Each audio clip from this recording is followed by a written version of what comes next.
তো আমি বলছি রাম মুসলমান ছিলেন, হিন্দু ছিলেন না। যখন পাগলা হয়ে গেল, সেই যায় ও যায়, ও ওখানে দৌড়ায়, এদিকে পাগলাটা দৌড়ায়, ওদিকে শিশির বাবুর বেটাটা দৌড়ায়, এ ওদিকে দৌড়ায়। এই ভাই রাম হিন্দু ছিল, রাম হিন্দু ছিল। রামের বদলে কি অনেকক্ষণ বাদে একটা বড় কাঠিয়া বাবার মতো একটা বড় পাগড়ি করা, মাফ করবেন, কাঠিয়া বাবাকে মাফ। এই কথাগুলো শোনার পরেও কিছু হিন্দু সেই টিএমসিকেই ভোট দেবে এবং সেই আবারও এরা এক কথা বলবে যে টিএমসি নাকি সব ধর্মকে নিয়ে চলে। এই তার নমুনা, এই যে এক ধর্মকে নিয়ে চলছে।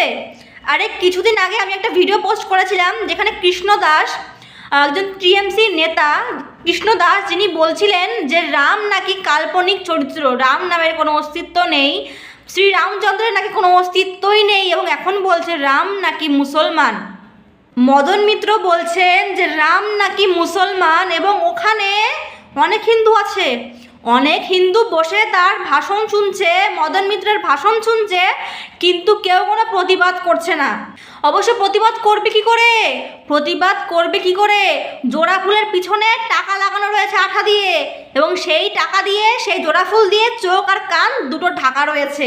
তাই জন্য আমাদের হিন্দু ধর্মের রামের, শ্রীরামচন্দ্রের অপমানও তারা মেনে নিচ্ছে, কোনো প্রতিবাদ করছে না। মানে অবাক লাগে, এরা নাকি হিন্দু। নিজের ধর্মকে যদি নিজে সম্মান করতে না পারে এরা, তাহলে অন্য ধর্মের মানুষরা তো অসম্মান করবেই। আরে অন্য ধর্মের মানুষের কথা বাদ দিলাম, নিজের ধর্মের মানুষরাই সম্মান করে না, অসম্মান করছে, সেখানে অন্য ধর্মের মানুষরা তো অসম্মান করবেই। সেখানে আপনারা অন্য ধর্মের মানুষদের কী দোষ দেবেন, যেখানে আমাদের হিন্দু ধর্মের মানুষরাই খারাপ?